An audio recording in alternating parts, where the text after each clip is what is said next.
Hi,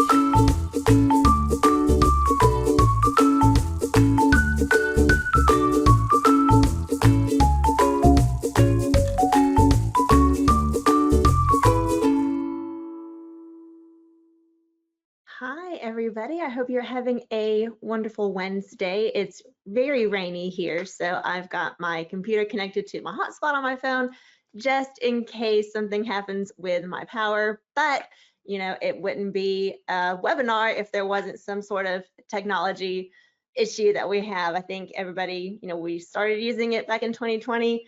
We're still going strong with it, but it wouldn't be technology if it didn't have a little bit of a snafu. So we are going to talk today about differentiating for developmental delays. I'm not sure how many of you are actually special education teachers or if you're general education teachers, but when it comes to students with developmental delays, regardless of what type of teacher you are likely going to see a student who might be just a little bit behind compared to their non-disabled peers. So we're going to dive in and learn a little bit more about how we're going to be able to meet their needs just a little bit better. So just a little bit of information about me. I have my master's in special education, K-6. I was the teacher of the year in my area in the 2021-2022 school year, and I have taught special education for approximately 13 years. I've taught every grade except 5th grade. I've taught everything from kindergarten resource all the way up to the 18 to 21-year-old transition age group. Loved every single bit of it. I'm currently out of the classroom for a little while working on my book, Blueprint for Inclusion, and it will be out the end of this summer. I'm on social media at Rebekah Poe Teaching, and that is Rebekah with a K. It's spelled uniquely. Thank you to my mom for that. I've never found my name on a can of Coke, and I've never found my name on a pencil for personalization, so hopefully you can remember that just a little bit, Rebekah with a K. All right, so I hope you have your pencil and paper ready. We are going to dive in with what is developmental delay. Simply put, developmental delays refer to when a child does not reach typical milestones at the expected times. The milestones encompass various aspects of a child's growth and development, including physical, cognitive, communication, social, and emotional skills. It's essential to remember that every child is unique, and these milestones can vary widely from one individual to another. So how does IDEA come into place with this? Remember, IDEA is Individuals with Disabilities Education Act. It's a federal law in the United States designed to ensure that children with disabilities receive a free, appropriate public education. And developmental delays are one of the 13 categories covered under IDEA for special education. And this law plays a pivotal role in ensuring that children with developmental delays receive the support and services they need to thrive academically and in life. Under IDEA, children from birth to age 3 and then students from age 3 to age 9 may qualify for special education eligibility under the category of developmental delay. After the age of 9, they're no longer eligible under developmental delay. That's when we're going to start looking at another category. So we might look at an intellectual disability, specific learning disability, autism, something else. But after the age of 9, they can no longer receive special education under the category of developmental delay, because at that point it's no longer considered a delay. There must be something else going on with them. So once the child reaches school age, typically around that age 3, IDEA continues to provide them with support through different services. So that part of the law, when they're under age 3, they're receiving it from Part C, early intervention. Once they become a student, it's Part B services. So that means that schools are going to work closely with the parents to develop an IEP tailored to the child's unique needs. The IEP is going to outline goals, services, and accommodations to help the child succeed in their educational journey. So if we are talking about developmental delays, there are going to be some symptoms or signs that we might be able to see, but it's important to remember that these signs can vary widely depending on the type and severity of the delay, but there are some general indicators to watch out for. So for speech and language delays, a child might have difficulty speaking, understanding language, or forming sentences that are age appropriate. In motor skill delays, we're going to be looking at delays in gross motor skills like crawling or walking, or fine motor skills such as holding a crayon or buttoning a shirt. For social and emotional delays, with these types of delays, they're going to struggle with social interactions, making and maintaining friendships, and managing their emotions. And another category where there might be some delay is in cognition, and that can manifest as difficulty with problem solving, learning, or understanding abstract concepts. Behavioral problems also may occur because they're not able to fully express how they're feeling, what their needs are. So we might see children that are more prone to tantrums or aggression, or even be extremely shy and fearful of change. Those all can be different signs of developmental challenges or developmental delays. So when we're talking about differentiation, aside from just, differentiating in the classroom, looking at just a definition, it's a fundamental pedagogical approach in the field of education, a teaching strategy aimed at accommodating the diverse needs and abilities of students within a single classroom.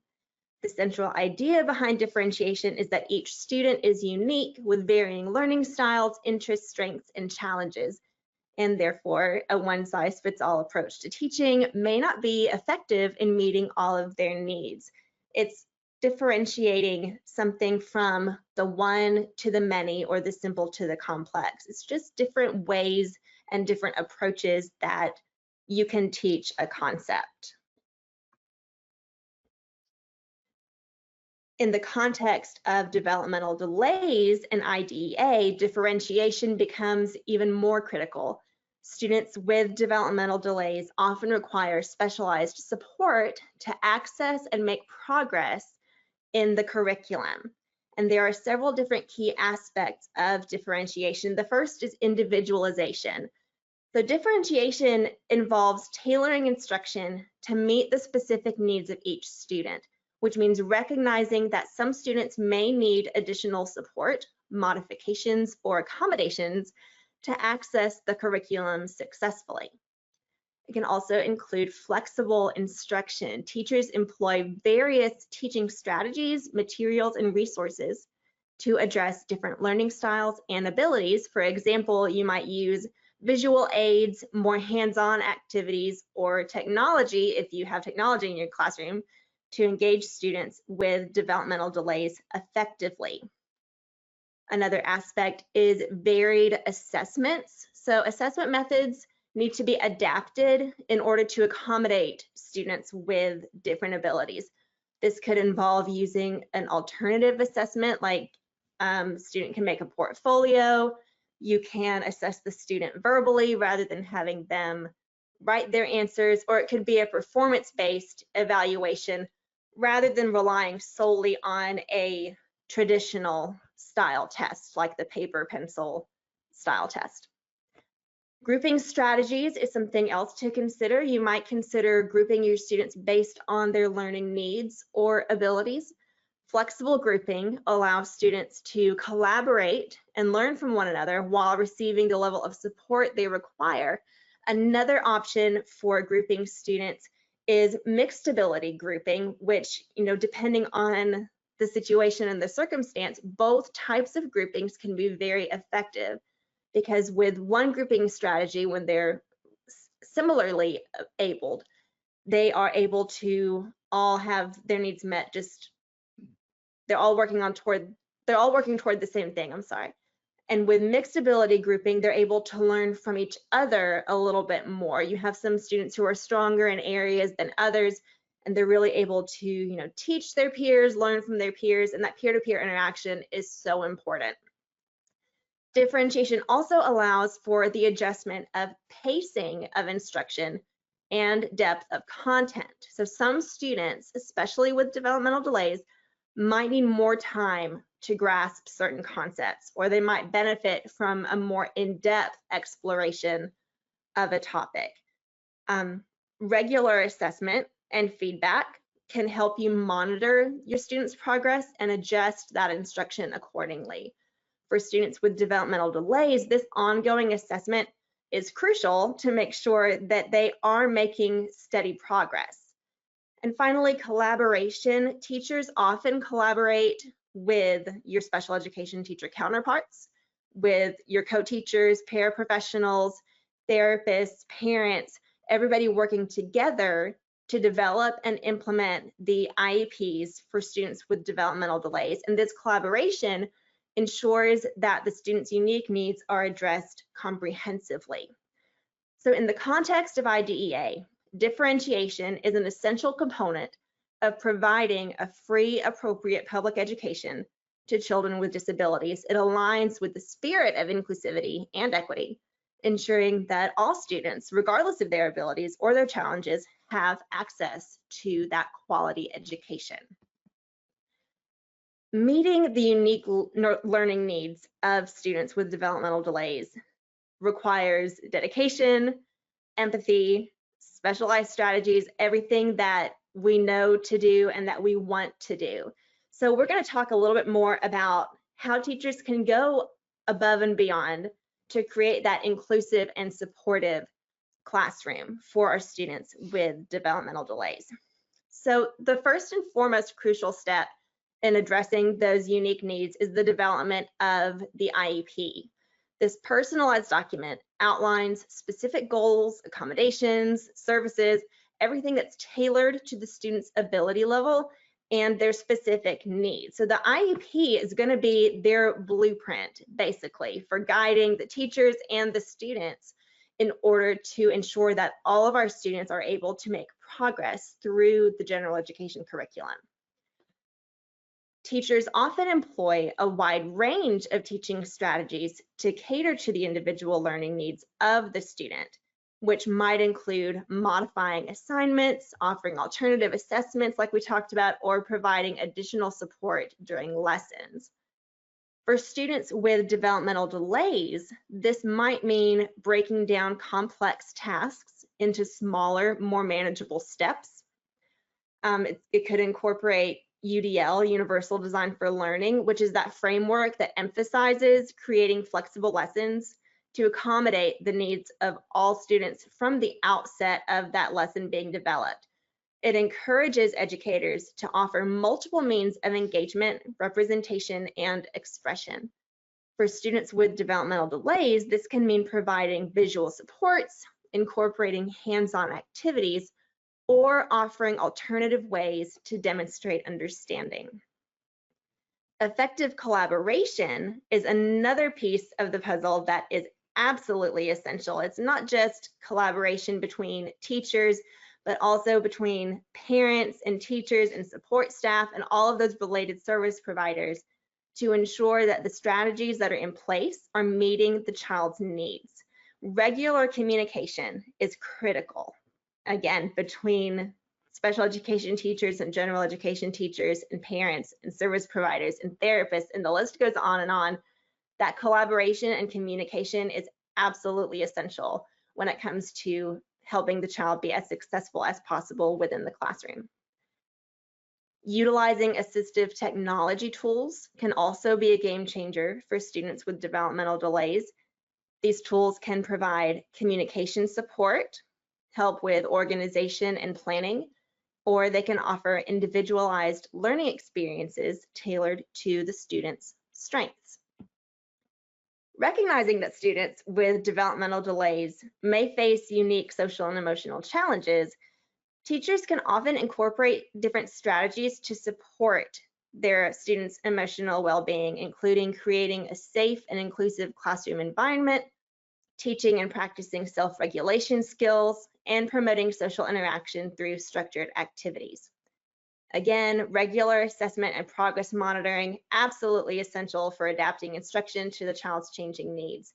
Teachers gather the data on the student's progress and use it to adjust the IEP and teaching strategies accordingly.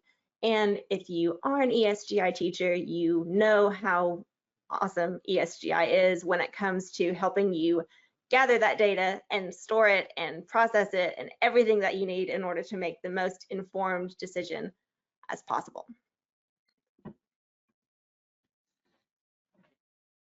All right, we are going to now look at, we've talked about delays. So now we're going to talk about what the commonly accepted developmental milestones are. So we're going to look specifically at the areas of cognition, language, and behavior.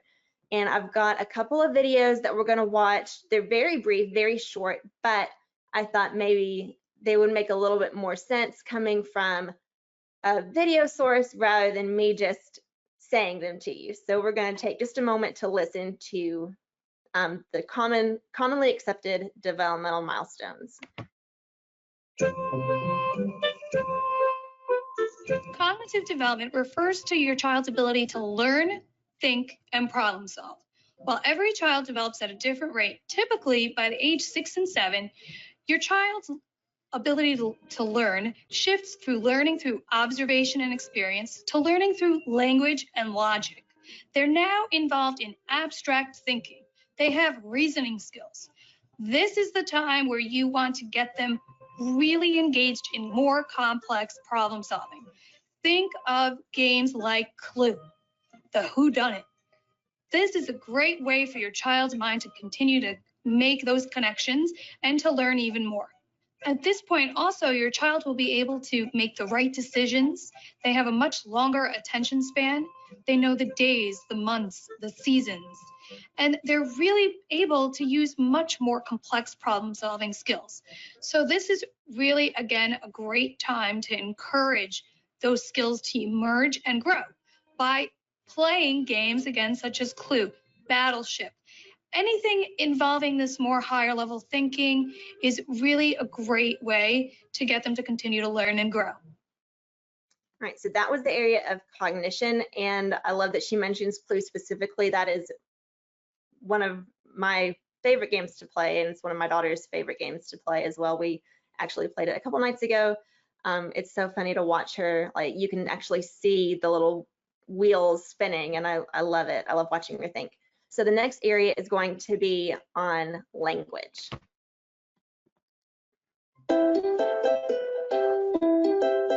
Language milestones refers to your child's ability to use and understand language so that they can effectively communicate. While every child develops at a different rate, typically by the age of 6 and 7, your child will have a vocabulary of several thousand words. They're now able to have more logical thinking, more abstract thinking, and they'll have more complex problem-solving abilities. They know the days, the seasons, the months, the year, and they'll be able to speak to you in complete sentences using pretty much correct grammar most of the time. This is a great opportunity for your child to continue to learn and grow through using their language and communication skills. They're really much more reflective, and they're really understanding things a lot more. So for example, if Dad went outside, if he left the house and you said, oh, Dad went to take a drive to the grocery store, but the keys were left on the counter, he'll say, he couldn't have done that because his keys are here. And they're able to make that understanding, and he'll probably be able to make even further complex problem-solving skills. So encourage more opportunities to ask them about their day and for them to tell you about things that they're doing and to be descriptive and ask follow-up questions. All right, so for language, that doesn't just necessarily mean speech. That can be part of it. So we could be looking at a delay in the actual production of speech sounds, or we could be looking at a delay in the ability to communicate expressive and receptive language skills, the ability to express themselves to others, and the ability to understand what someone else is saying to them. The last category we're going to be looking at is behavior. While every child develops differently, typically by the age of 6 and 7, your child socially and emotionally will be very into what their friends think of them. They'll be hurt by criticism. They'll have moments of low self-esteem and low self-confidence. And they'll really want to be liked by all. And they're eager to please. This is really a very important time for parents to really help build up their self-esteem. So encourage positive feedback, positive reinforcement. And this is why sports is really a great thing to incorporate into a child's routine, because any organized team sport provides that opportunity for the child to feel successful, to feel belonged, to feel like they're part of something, and will really help with their self-confidence. Aside from that, at this point in time, also, your child may be into complaining. They have very strong emotional feelings, and they may tend to complain. While it can be annoying, it is important to support them and be patient with this because it is typical. It's just part of that natural development. So again, you want to be patient with their volatile emotions, and you also want to be supportive through providing them positive feedback and encouragement. It's really important at this age. All right, so now that we've kind of looked at what some of the commonly accepted milestones are, let's look at what it might look like for a child with a delay. So we're first going to discuss cognition, which encompasses a child's ability to think, reason, and understand the world around them. In typically developing children, the cognitive milestones unfold in a fairly predictable sequence. For instance, infants begin by exploring their environment through sensory experiences, gradually progressing to recognizing familiar faces and objects, and as they grow, they develop problem-solving skills, the ability to think symbolically, and abstract reasoning. However, for children with developmental delays, this journey can be more challenging. Cognition in these children often progresses at a slower pace or follows a different trajectory completely. They will likely require additional time and support to grasp concepts, solve problems, or understand abstract ideas. It's crucial to recognize that each of the children that we have in our classrooms are unique, and their cognitive development can vary widely from student to student. For language development, that is a fundamental tool for communication and learning. Language is so essential. In typically developing children, again, language milestones begin with, infants making the sounds. It evolves into recognition patterns, simple words, phrases, and then the ability to acquire more complex language skills, sentence structure, vocabulary expansion, and the ability to express their thoughts and feelings with words rather than just relying on their actions. For children with developmental delays, the language milestones can be disrupted. They might struggle to articulate words if it's a speech delay, or they might struggle to comprehend spoken language. They might struggle to be understood by others, either because of their speech patterns or because their thought process is not coming out the way that they're intending. Some students might rely on alternative forms of communication. I've had students in the past who have used sign language. I've had some with communication devices, those tablets, the iPads with the AAC built in. Specialized supports when it comes to those are essential to help them build up their language skills and express themselves effectively. And often if a student has a delay in speech and language, they're going to be receiving services from an SLP, speech language pathologist, depending on the severity of the delay. So it could be a related service, speech could be a related service, or speech could be the actual special education service, depending on their category of eligibility. And then finally for behavior, when I'm talking about that, we're talking about the child's full emotional spectrum, their full social development, including how they react with others, how they manage their own emotions, how they respond to the emotions of others. So in typically developing children, behavioral milestones include forming attachments and friendships, being able to recognize and respond to common social cues, and developing those self-regulation skills.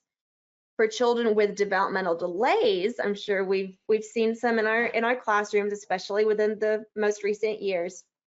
These behavioral milestones might present more unique challenges. So we might see students struggling to form social connections, whether it's connections with their peers, connections with teachers or other adults.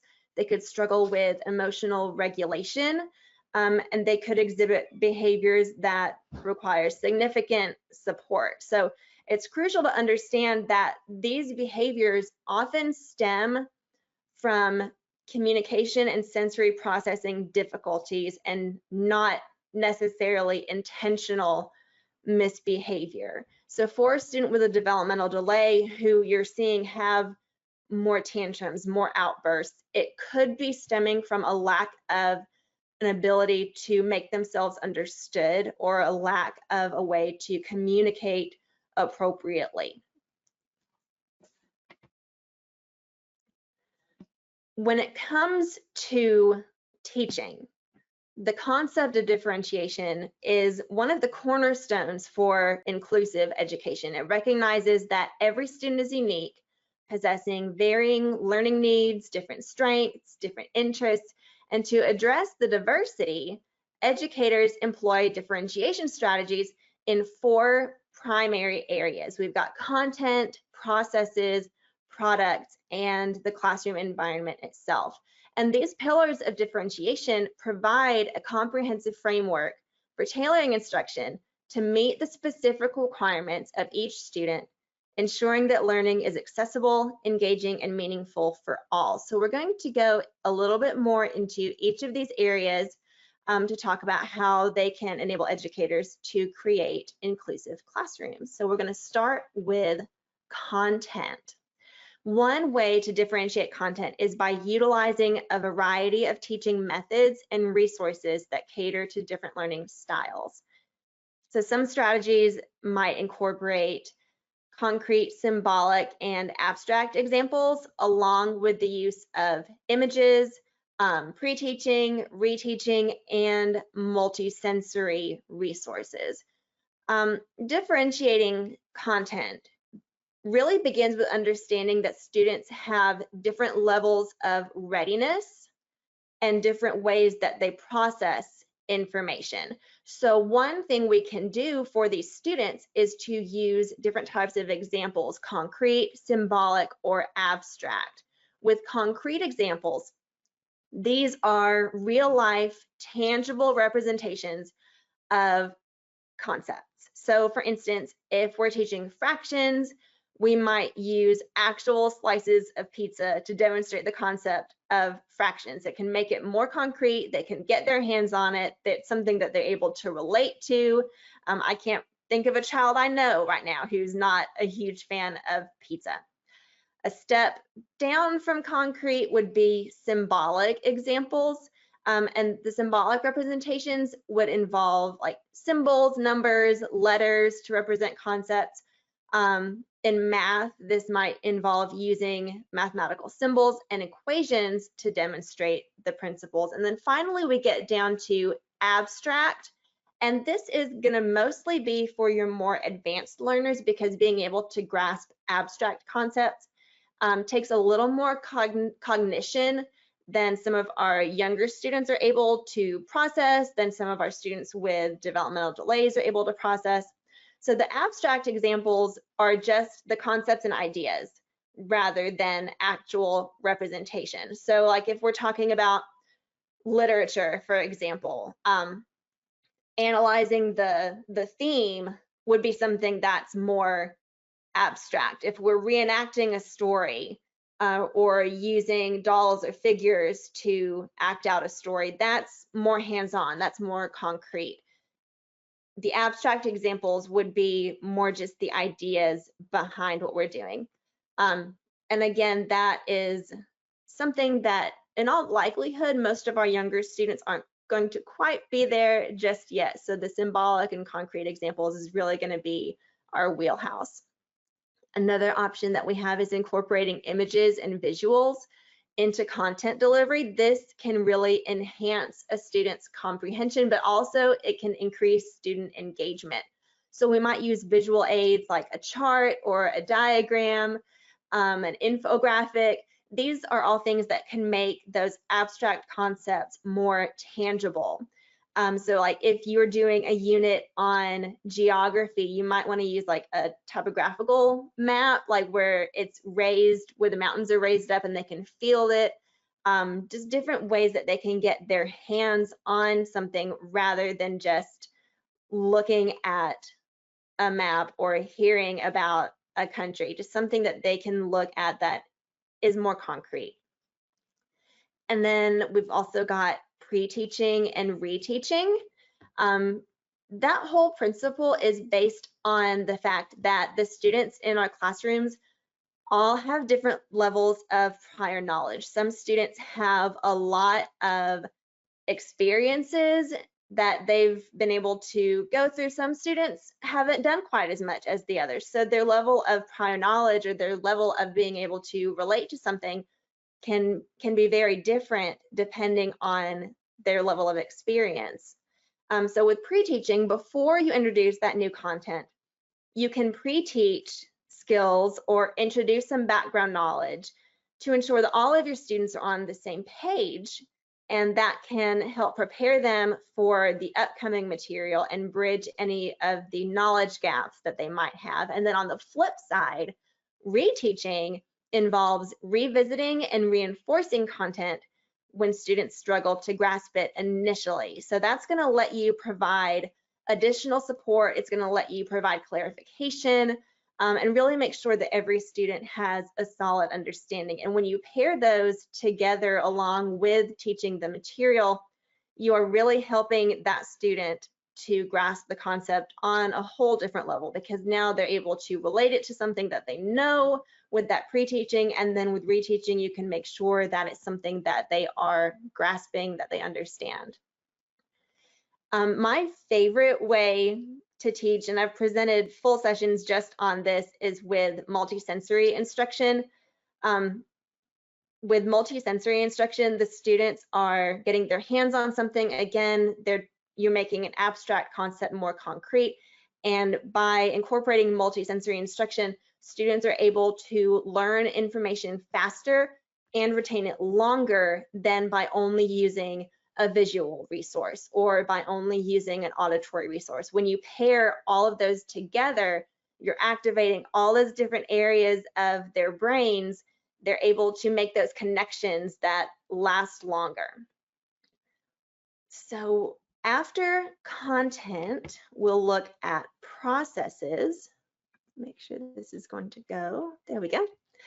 All right, differentiating processes is a multifaceted approach, including, again, the use of visuals and manipulatives, teaching in small groups, teaching with different center rotations, and again, incorporating those multisensory activities.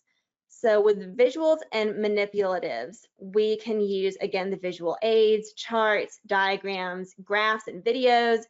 These are going to provide clear and often tangible representation of the complex concepts. So whether you're making a timeline for history or you're making a diagram for science or a graph for math, these visuals can make the abstract ideas more accessible. So again, if the content is what you are teaching, the process is how you are teaching it. So if we've got manipulatives, which are, those physical objects that students can get their hands on, that is going to make a difference in the way that they're able to understand and the way that you are presenting the information. So in math, I think, we talk about manipulatives in math all the time. Students can use counters, they can use blocks, they can use their fingers. I'm under the impression that you're never too old to count on your fingers. I do it all the time. Those are built-in manipulatives that any student has access to. In language arts, like if we're doing our ELA, letter tiles, word cards, stamping letters into Play-Doh, all of those allow students to build sounds and construct and deconstruct words, and that is going to really help their brains comprehend the abstract concept that is reading in a way that they're able to get their hands on it. Another idea for differentiating your process for how you teach is teaching in small groups, which is a pretty vital strategy. I think pretty much every teacher has some time of the day where they're able to rotate through some small groups. So instead of addressing the entire class at once, you're dividing the students into smaller groups based on learning needs. And again, these can be all similarly abilitied or they can be differently abled. And it really is going to depend on the students you have in your classroom, what their goals are, there's different factors that come into play about whether or not you want all of your students to be grouped according to the similar level of ability, or if you want them to be like grouped with, some students are a little more advanced, some students need a little more support. So the small groups can create a setting where you as the teacher are able to provide targeted support and address those individual challenges. So for an example, in reading, one of your small groups might be focusing on comprehension skills while another is working on decoding skills. And those can be your intervention groups. If you're a special education teacher, those can be your small groups that you pull for resource or that you are working with in the general education classroom. But by doing small groups, you're ensuring that every student is receiving the type of instruction that they need. With small groups, another way to take that a step further is to set up different centers. And I know for my lower elementary teachers, centers are a way of life. Like you have all of your different centers that the students are able to rotate through. You set up the different stations in the classroom. Each is focused on a specific activity or a different kind of skill, and the students are able to rotate through the centers, ensuring that they receive support from you if you are a center for your small group table, and they're able to work independently to get a little more practice, and also to have some practice with social skills at that point because they're in groups together. And again, we're going to talk about multisensory activities, which are my very favorite. That's a great way to differentiate how you teach. For instance, if we are teaching a lesson about, let's say a history lesson, if we're talking about, we got Black History Month coming up next month. If we're going over something related to that, you might want to use storytelling and visual aids and a hands-on activity. Let them get their hands on something. And this approach not only caters to the various learning styles that they might prefer, but it also enhances retention and understanding. And that's the process. So process is how you teach. So the content is what you're teaching. Process is how you're teaching. And then we have product, which is the outcome of your teaching. One way you can differentiate the product is to offer a leveled rubric, which can provide clear and adaptable guidelines for both teachers and students, offering differentiated paths to success. So in early elementary classrooms, you can consider a leveled rubric for a writing assignment. So a simple 3-tiered rubric might include basic, proficient, advanced, differentiated level. So the basic level might require a student to write a single sentence about a picture they drew. The next level up could expect a complete sentence with proper punctuation, and then advanced might ask for, 2 or more sentences or using descriptive language. This approach allows children with developmental delays to engage with the assignment at a level that suits their abilities while still being challenged to progress. Again, we can look at varying assignment and assessment types, like when we were talking about the process. When it comes to assessment, diversity is essential when it comes to differentiating for our students with developmental delays. So if we're in math, and we have a student who struggles with written math problems, like they have a hard time just looking at the math problem on the paper, but when you offer them manipulatives, they can do it just fine. So for this student, providing the option to solve these math problems using a manipulative, a counter or a block, or those colorful little teddy bears that we all love so much, that can make the content much more accessible. In contrast, you might have a student who thrives with visual aids like charts or diagrams. So being offered a variety of options to demonstrate their knowledge ensures that each child is able to demonstrate their understanding in a way that aligns with their strengths. That's really all of this. That's what all of this boils down to, is we are trying to play to each child's strengths. When you have a student who might struggle with written assignments compared to assignments where they can get their hands on something and demonstrate their knowledge, we want to make sure that we are assessing their knowledge and not just their ability to demonstrate what they know.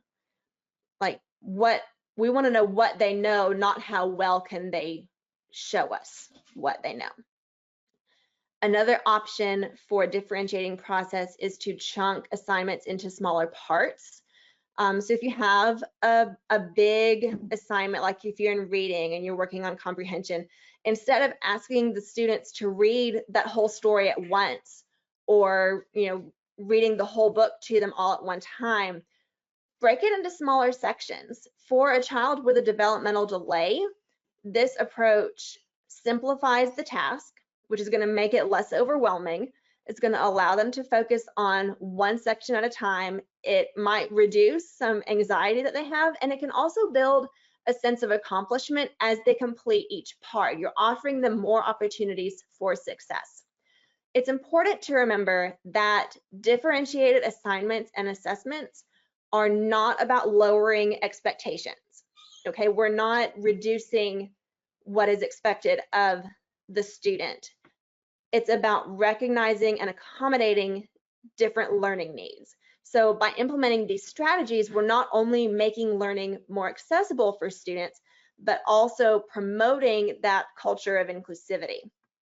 And so finally, we're going to talk a little bit more about that inclusivity in differentiating the environment, which that's a powerful concept for making sure that every student feels valued and supported and welcome. So to achieve that, we can employ a range of strategies, including representing multiple cultures, addressing sensory needs, and establishing clear routines and expectations when it comes to the learning environment itself. So first and foremost, we want to make sure that our classrooms represent all of the students who are included.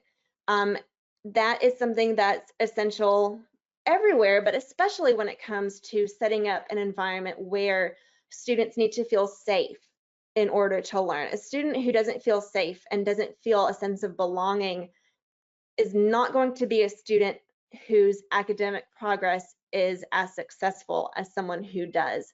So we need to make sure that the books that we have are representative of all of our students, different races, different cultures, different abilities, or different disabilities. Make sure that every student in your classroom can find themselves somewhere in your classroom. Also, we want to make sure that we're addressing the sensory needs.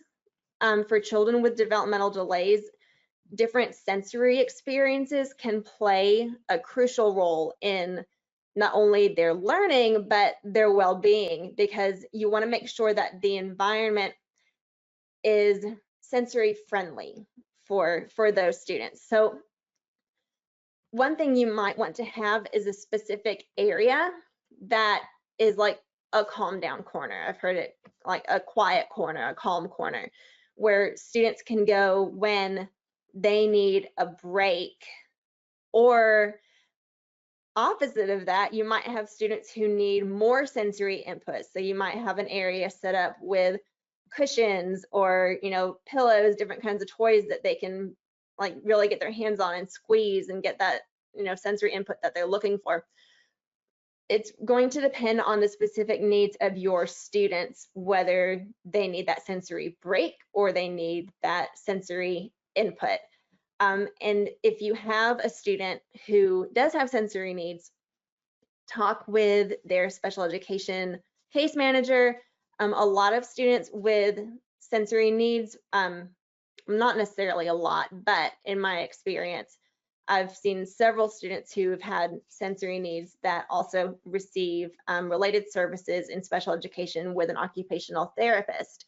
So talking with, that's where that collaboration and communication is really going to come into play. Talk with your students' team to determine whether or not they need a little more sensory input or a place where they can go when sensory input becomes too much. The next area is establishing routines and expectations. So when we have consistent routines and clear expectations, especially for our students with developmental delays, it's going to provide them with a sense of predictability and security. So for our early elementary students, we need to establish these daily routines from the very beginning. Teaching routines and procedures needs to be what you do day 1, 2, 3, like I'm saying, like take the first 2 weeks of the school year if you can, and just work on those routines and procedures and expectations. Something that can help students with developmental delays could be using a visual schedule. So you can have pictures of different activities, like you've got your circle time, your math, lunch, recess, etc. When children see what's coming next, if you have these, like put them in a place where they're able to really see them, they can know what's coming next. And that will provide a smoother transition typically between the activities, because they know, all right, we are in math right now. In 2 minutes, we're going to be transitioning to science. So we know a transition is coming. We know what it's going to be. We know what the expectations are. So that will really kind of help smooth that transition process that can be kind of tricky for some of our students. So expectations communicated visually as well in addition to that schedule. So you might want to show if you've got a quiet area or you need quiet time during a lesson, have that visual of, a picture of a finger pointed to the lips, like that kind of image that's pretty widely understood. That means quiet, like quiet voice. Visual cues will keep, number one, keep you from having to repeat yourself a million billion times. But also you can continue on with your lesson and just hold up your visual cue to the student who needs it and then be able to keep going from there. So those are our 4 main areas where we are able to differentiate. And I'm looking at my time. I think we've just about reached our hour. I wasn't sure if this was going to take the full hour or not. But if we have a couple of minutes, I think we can go on to some questions or some comments. What are some ways that you're differentiating in your classroom? What are some ways that you can increase your differentiation? If I still have my co-host here and there are any questions in the chat, I would love to go ahead and take those now if possible. Awesome. Thank you, Rebekah. Yes, we do have a couple of questions. So this one is, would you consider having literacy and math centers combined or have them at separate times? So I think if we're doing explicit instruction in one area or the other, I would keep that new instruction for new concepts separate. But as a center or a rotation where the students are working independently, I don't see what the harm could be in combining them. I know there are some curriculums and I know there are some resources online where there are math word problems that are written with like CVC words or something like that, so that students are able to practice those literacy skills that they've been working on and also work on those math comprehension skills because it's a word problem. Fantastic. Now we have a lot of ESGI teachers on tonight. So can you talk a little bit about how you use ESGI for differentiation? Yeah, so with ESGI, it's almost done for you. Like it almost kind of feels like I'm cheating a little bit because there are so many different opportunities for students to use the materials that are there, but at their own level. So when I was still in the classroom, I was able to find the resources that I needed for different students, and they were able to get what they needed without me having to do a whole bunch of run around and try to find different things and pull different pieces together and kind of piecemeal something. It was all like right there at fingertips, like ready to go. Thank you. We do have people who are differentiating with centers, but could use more sensory experiences. Would you like to speak to that a little bit? Can I get a little more clarification? Like they're wondering how to make the instruction more multisensory, Yeah, that would be like a for the great centers? that would be a great follow-up to that. And Lana, if you have more that you want to share about that, if you could put it in the chat. Okay, yeah, awesome. Really, when I'm talking about multisensory instruction, that's just something that, it kind of sounds like it might be scary to think about, or you might have to like get all of these different things together. But when I've done PDs on incorporating multisensory activities, I mean, you can use anything for that. One of the biggest things that I loved was Play-Doh. And with Play-Doh, if they're, counting, if it's the math center, for example, I had a student one time, I hid, the Target mini erasers that like had a chokehold on teachers back in like 2019. I had oh, here's my cat, sorry. I'd take my Play-Doh and I would get the number mini erasers, put them inside the Play-Doh, ball them all up together. The kiddo would take a spoon, dig through the Play-Doh, find the mini eraser. That was also like a 3D model of the number, and then match that number to a visual of the number, like on a card. So then they'd match the number and then take pieces of the Play-Doh. Let's pull off 3 pieces of Play-Doh, 1, 2, 3. So we are incorporating touch, visual. If we're counting out loud, then that's auditory. It's a great way, and if you're using Play-Doh, your OT friends are going to love you because that's that motor skills, that's working on hand strength.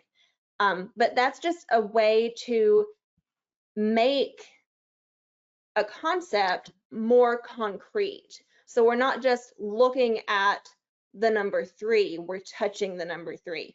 We're matching the visuals in number 3. We are creating 3 of something.